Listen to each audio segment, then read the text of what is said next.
Boa tarde aos nossos ouvintes. Que Jesus abençoe a nossa tarde de estudos. Nos perdoe e nos desculpe o atraso de 30 minutos, pois tivemos uma emergência aqui na casa, podemos dizer até uma urgência, e tivemos que atender. Vamos falar durante esses 30 minutos, para não extrapolarmos o horário, sobre a Revista Espírita de 1858. Estamos em novembro de 1858. Vamos ao nosso Evangelho. Capítulo 15. Fora da caridade não há salvação.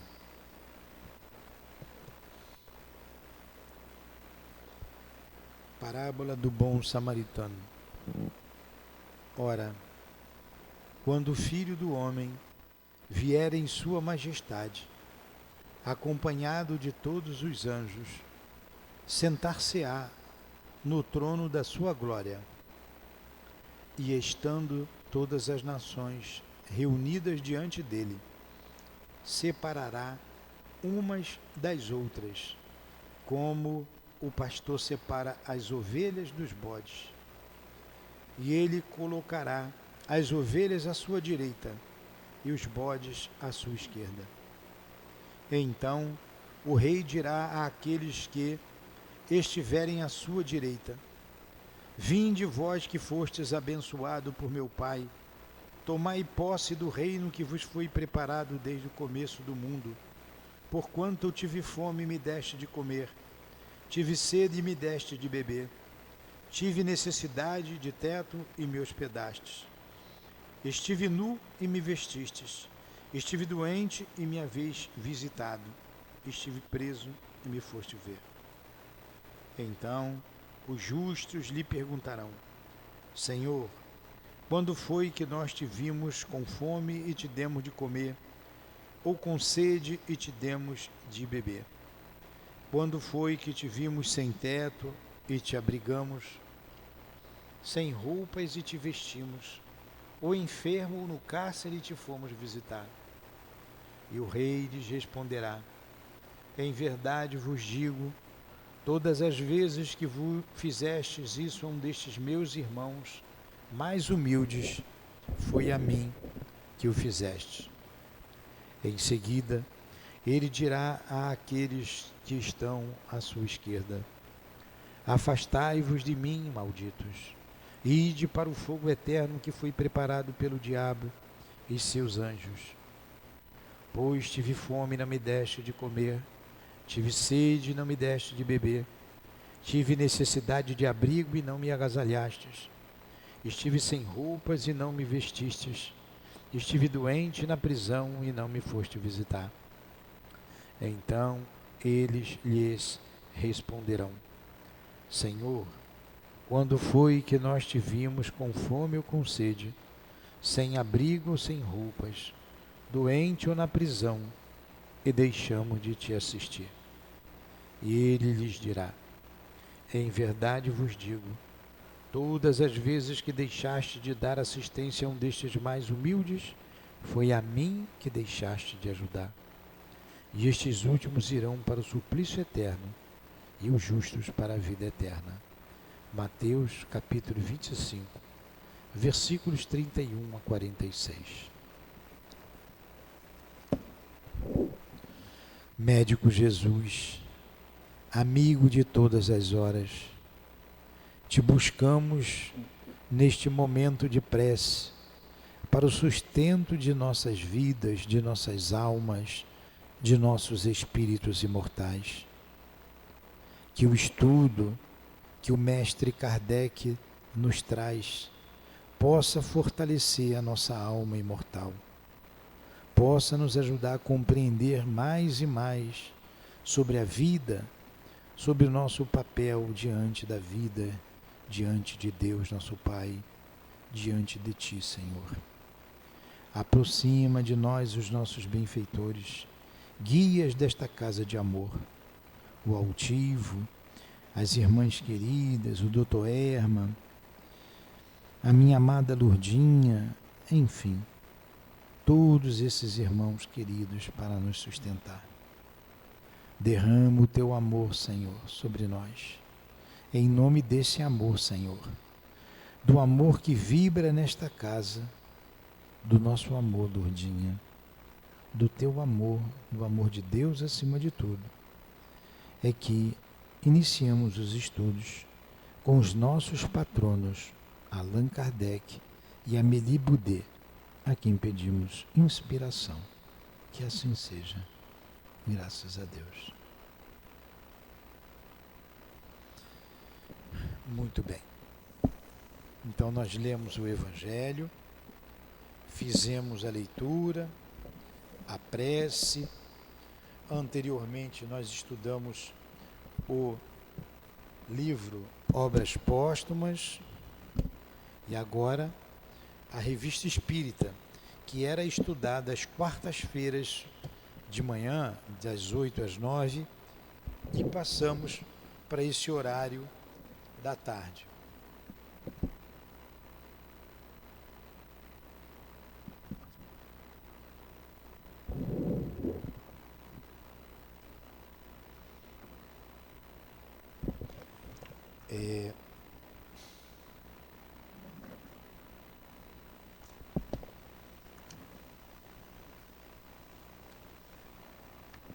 Vamos aqui, por favor, onde eu marquei aí o estudo onde nós estamos, é no estudo de novembro,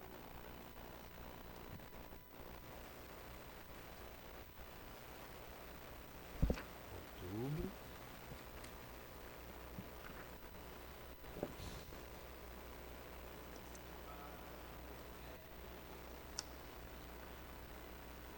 novembro de 1859.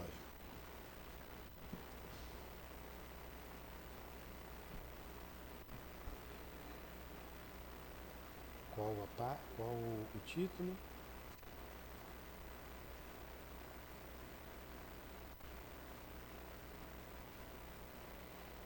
Vocês nos desculpem, nós tivemos aqui essa dificuldade. Então vamos aqui. Eu vou pegar, sim, achei. Nós estudamos a independência sonambúlica semana passada e vamos entrar agora num outro artigo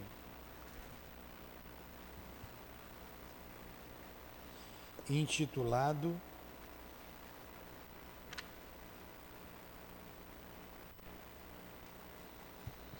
Uma Noite Esquecida, ou Manusa, a Feiticeira. milésima-segunda noite dos contos árabes, ditada pelo espírito de Frederic Soulé. Prefácio do editor. No corrente ano de 1856, as experiências de manifestações espíritas realizadas em casa do Sr. B, a Rua Lamartine, atraíram uma seleta e numerosa assistência. Os espíritos que se comunicavam nesse círculo eram mais ou menos sérios. Alguns ali disseram coisas de admirável sabedoria, de uma profundeza notável, como se pode julgar pelo o livro dos Espíritos, ali começado e realizado em grande parte. Outros eram sérios. Seu humor jovial facilmente se prestava a pilhérias, mas pilhérias finas e que jamais se afastavam das conveniências. Neste número estava Frederic Soulé, que veio livremente e sem convite, mas cujas visitas inesperadas eram sempre um passatempo a todos agradável.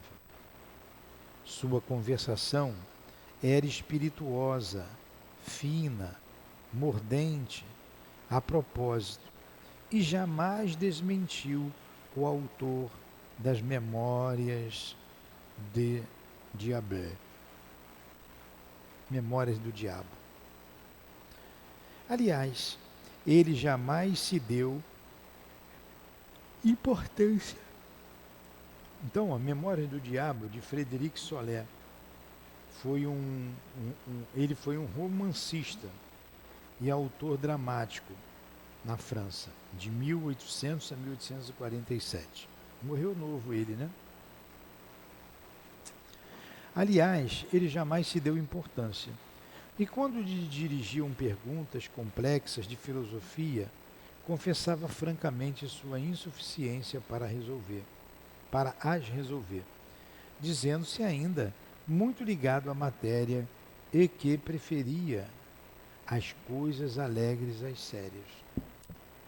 O médium que lhe servia de intérprete era senhorita Carolina B., uma das filhas do dono da casa, do gênero absolutamente passivo, que não tinha a menor consciência do que escrevia, podendo rir e conversar à torto e à direito, o que fazia de bom grado enquanto a mão corria sobre o papel. O meio mecânico empregado foi durante muito tempo a cesta de bico, descrita em O Livro dos Médiuns. Mais tarde, a médium serviu-se da psicografia direta. Perguntarão: que prova temos de que o espírito comunicante fosse de Frederic Soler e não um outro qualquer? Não é aqui o lugar para tratar da questão de identidade dos espíritos. Diremos somente que a de Soler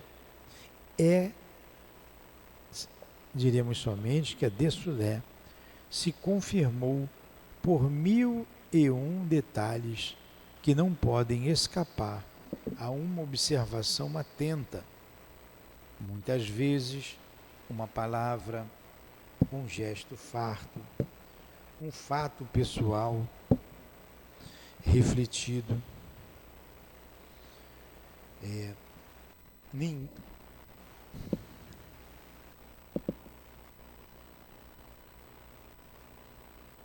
Desculpem, eu me perdi.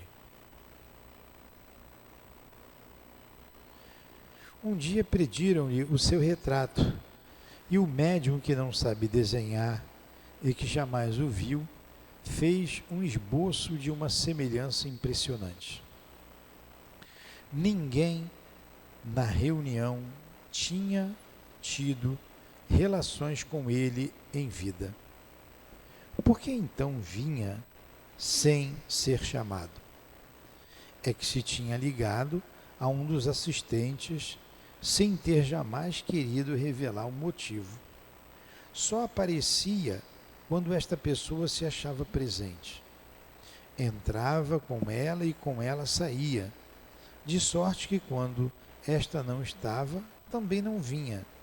E coisa interessante, quando ele estava, era difícil, senão impossível, haver comunicações de outros espíritos. O próprio espírito familiar da casa cedia-lhe o lugar, dizendo que por delicadeza deveria fazer as honras em sua casa. Um dia anunciou que nos daria um romance à sua maneira. Realmente, pouco tempo depois, começou uma história cujo início era muito promissor. O assunto era druídico e a cena se desenrolava na Armórica, ao tempo do domínio romano. Infelizmente, parece que se apavorou ante a tarefa empreendida, pois força é, confessá-lo, o seu forte não eram os trabalhos assíduos, e ele mesmo se achava muito bem na vida preguiçosa. Depois de ditadas algumas páginas, parou o romance, mas disse que escreveria um outro, o qual lhe daria menos trabalho. Foi então que escreveu o conto cuja publicação iniciamos. Mais de 30 pessoas assistiram a essa produção e podem atestar-lhe a origem. Não a damos como uma obra de alto valor filosófico, mas como mostra original de um trabalho de fôlego obtido dos espíritos. Notar-se-á como tudo é urdido, como tudo se encadeia com uma arte admirável. O que há de mais extraordinário é que o tema foi retomado em 5 ou 6 ocasiões diferentes e, por vezes, após interrupções de 2 ou 3 semanas. Ora, em cada reinício, o assunto continuava como se tivesse sido escrito de um jacto, sem rasuras ou entrelinhas, e sem que houvesse necessidade de recordar o que já fora dito. Damo-lo tal qual saiu do lápis do médium, sem ter mudado coisa alguma, nem no estilo, nem nas ideias, nem no encadeamento dos fatos. Algumas repetições de palavras ou pecadilhos ortográficos foram notados. Então, Sulé nos encarregou, em pessoa, de os corrigir, dizendo que nos assistiria no caso. Quando tudo estava terminado, ele quis rever o conjunto, ao qual fez alguns retoques, sem importância, e autorizou a publicá-lo como quiséssemos, abrindo mão, dizia ele, de boa vontade dos seus direitos autorais. Contudo, julgamos melhor não inseri-lo na revista sem o consentimento formal de seu amigo póstumo, a quem pertence, de direito, pois que é por sua presença e sua solicitação que agradecemos essa produção de além-túmulo. O título foi dado pelo próprio espírito de Frederic Soler. Quem assina essa introdução aqui, que a gente acabou de ler, é Allan Kardec. Então vamos lá, vamos ao dito. Número 1. Havia em Bogotá uma mulher do tempo de Aladino. Vou contar a sua história. Num dos bairros de Bagdá, longe do palácio da sultana Sherazada, morava uma velha chamada Manusa. Esta velha era motivo de horror por toda a cidade, pois era feiticeira e das mais terríveis. À noite, em sua casa, passavam-se coisas espantosas, de modo que assim que o sol se punha, ninguém se aventurava a passar por sua porta, salvo algum amante à procura de um filtro para sua amante rebelde, ou alguma mulher abandonada em busca de um bálsamo para pôr nas feridas que ao abandoná-la lhe faria feito um amante.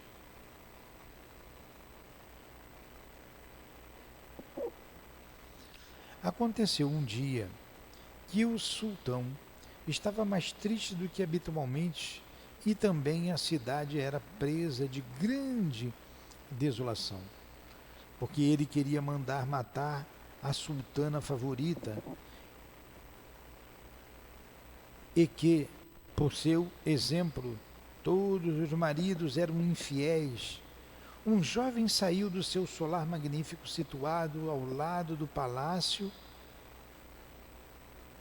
da sultana.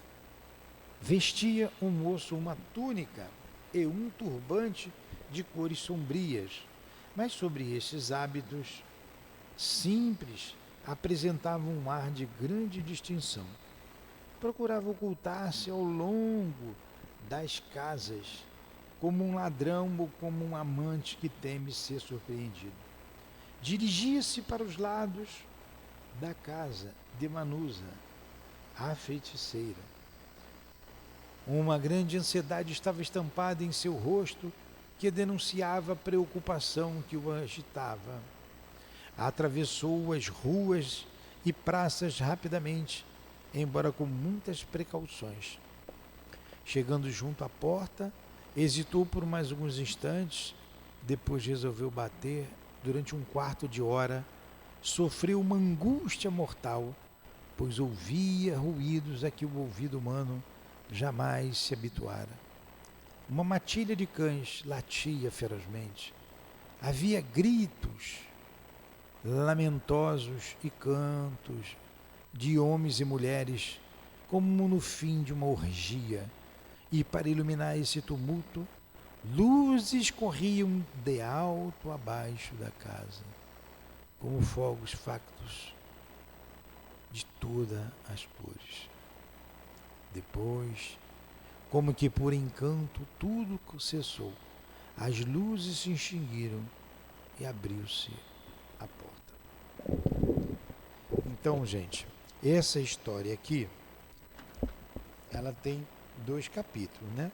Um que eu acabei de ler e mais um, o número 2. Eu vou contar aqui, vou ler o número 2 para... É um trecho maior para o nosso entendimento.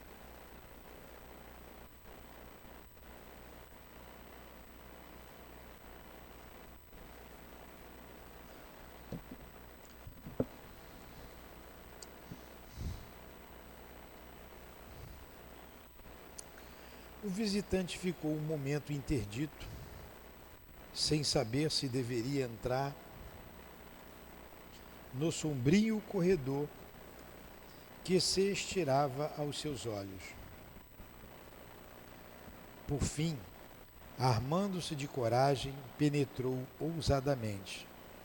Depois de haver feito uns 30 passos, tateando, encontrou-se em frente a uma porta que dava para uma sala apenas iluminada por uma lâmpada de cobre de 3 bicos, pendente no centro do teto.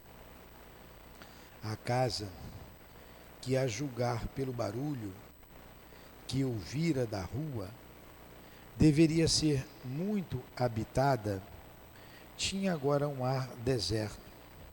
Esta sala, que era imensa e por sua construção deveria ser a base do edifício, estava vazia, se exceptuarmos os animais espalhados de toda espécie que a guarneciam.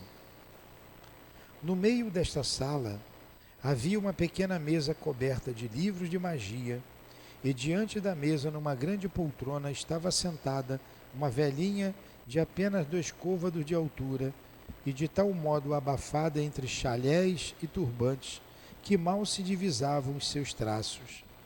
À aproximação do estranho, levantou a cabeça e mostrou a seus olhos o mais terrível rosto que se possa imaginar.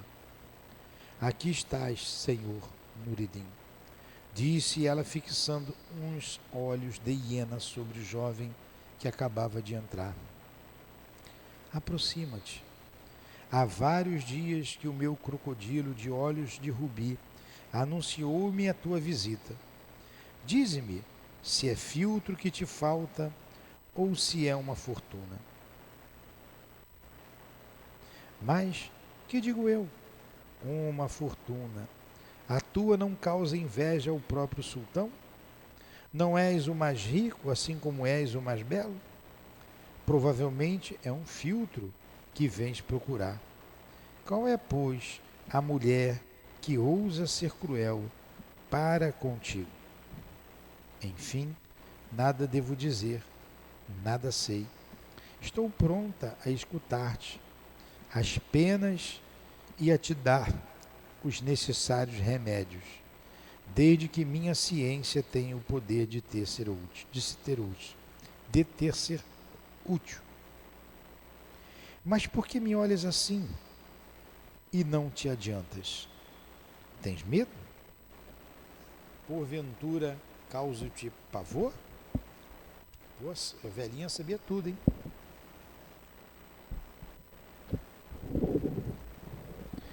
Vês-me assim, mas outrora fui bela, a mais bela de todas as mulheres, então existente em Bagdá. Foram os sofrimentos que me tornaram tão feia. Mas em que te interessam os meus sofrimentos? Aproxima-te, eu te escuto. Apenas não te posso conceder mais que 10 minutos. Portanto, avia-te. Nureddin não se havia dominado. Contudo, não querendo mostrar aos olhos da velha a perturbação que o agitava, avançou e lhe disse: Mulher, venho por uma coisa séria. De tuas respostas depende a sorte da minha vida. Vais decidir da minha felicidade ou da minha morte. Trata-se do seguinte: o sultão quer mandar matar Nazara. Eu a amo. Vou contar-te de onde vem este amor e venho pedir-te forças. O remédio, não a minha dor, mas a sua posição infeliz, pois não quero que ela morra. Sabes que meu palácio é vizinho do palácio do sultão. Nossos jardins se limitam. Há cerca de 6 luas. Uma noite eu passeava nesses jardins e ouvi uma música encantadora acompanhando a mais deliciosa voz feminina que jamais ouvi. Desejando saber de onde provinha, aproximei-me do jardim vizinho e verifiquei que era de um caramanchão de verdura habitado pela sultana favorita. Fiquei vários dias absorvido por aqueles sons melodiosos. Dia e noite sonhava com a bela desconhecida, cuja voz me havia seduzido, pois devo dizer-te, em minha mente ela não podia deixar de ser bela. Todas as noites eu passeava nas mesmas aleias, onde tinha ouvido aquela encantadora harmonia. Durante 5 dias, tudo foi em vão. Enfim, no 6º dia, a música foi ouvida novamente. Então, não podendo mais me conter, aproximei-me do muro e vi que, com pouco esforço, o escalaria. Após alguns movimentos de hesitação, tomei um grande partido. Passei do meu para o jardim vizinho. Aí vi não uma mulher, mas uma Uri, a Uri favorita de Maomé. Enfim, uma maravilha. À minha vista ela espantou-se muito pouco, mas lançando-me aos seus pés, concitei-a a não ter receios e a me escutar. Disse-lhe que seu canto me havia atraído e lhe assegurei que minhas ações seriam profundamente respeitosas. Ela teve a bondade de ouvir-me. Passamos a primeira noite a falar da música. Também cantei e ofereci-me para acompanhá-la. Ela consentiu e marcamos um encontro para o dia seguinte à mesma hora. Então ela estava mais tranquila. O sultão estava em seu conselho e a vigilância era menor. As 2 ou 3 primeiras noites foram inteiramente dedicadas à música. Mas a música é a voz dos amantes e desde o 4º dia não mais fomos estranhos um ao outro. Nós nos amávamos. Como era bela também a sua alma. Muitas vezes projetamos a fuga. Ah, por que não a realizamos? eu seria menos infeliz e ela não estaria prestes a sucumbir. Esta bela flor não estaria a ponto de ser cortada pela foice que irá arrebatá-la à luz. Caramba, que história! Vai continuar mais à frente. Ele colocou aqui, continua no próximo número. Vai sair na revista de dezembro, hein? Interessante, né? Eu queria saber o final da história, vocês também, né? Mas ele parou aqui. Eu vou ler um outro artigo, um artigo de Allan Kardec, pequenino, para que na próxima semana a gente entre na revista de dezembro de 1858. E nessa de dezembro surgirá a continuidade dessa história.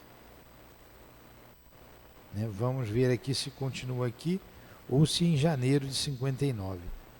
Deixa a minha curiosidade aqui, ó. Tá fazendo eu procurar a continuidade da história na próxima edição. Eu acho que não está em dezembro não, hein? Vai estar só lá para a revista de 1859.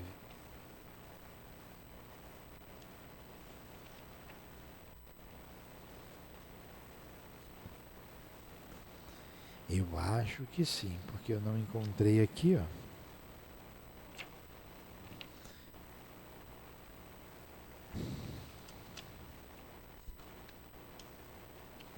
Vamos lá então. É mais um artigo. Variedades. O general Marceau.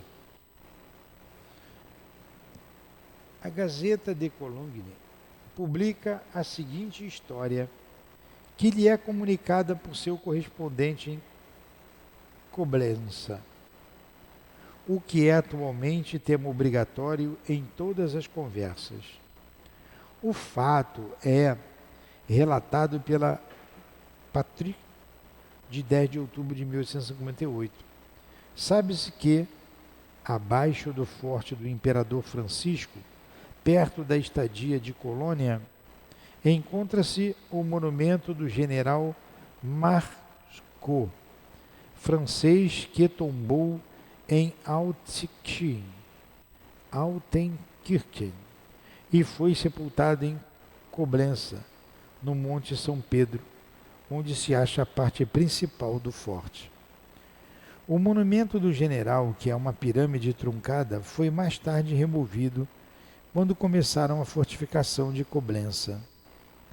Contudo, por ordem expressa do falecido rei Frederico III, foi reconstruído no local onde se encontra atualmente. O senhor de Sternberg, que em seu Reichen dá uma biografia muito detalhada de Marceau, conta que muitas pessoas alegam ter visto à noite e por várias vezes o general montado num cavalo com seu manto branco dos caçadores franceses. Já de algum tempo dizia-se que Marceau saía do túmulo e muitas pessoas garantiam tê-lo visto. Há alguns dias, um soldado dando sentinela no Pittsburgh, Monte São Pedro, viu aproximar-se um cavaleiro branco, cavalgando um ginete branco. Gritou: "Quem vem lá?" Não tendo recebido resposta a 3 interpretações, atirou e caiu sem sentidos. Ouvindo o estampido, uma patrulha correu e encontrou a sentinela desacordada. Levada ao hospital, onde ficou gravemente doente, entretanto pôde fazer o relato do que se passara. Diz uma outra versão que o soldado morreu em consequência da aventura. Eis a história tal qual pode ser constatada por toda a cidade de Coblença. uma história aqui de um fantasma, né? Que aparecia. Bom, vamos parar por aqui e na semana que vem daremos continuidade ao estudo na revista de dezembro de 1858.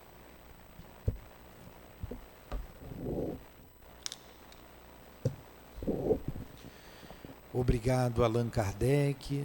Obrigado a Dona Meli. Obrigado ao Altivo, aos espíritos aqui presentes. Muito obrigado. Muito obrigado, minha Lourdinha. Deus ampare vocês. Deus nos ampare. Em nome de Deus e de Jesus. Em nome do amor que vibra nesta casa. Em nome do nosso amor, damos por encerrados os estudos em torno da Revista Espírita no dia de hoje. Que assim seja. Graças a Deus.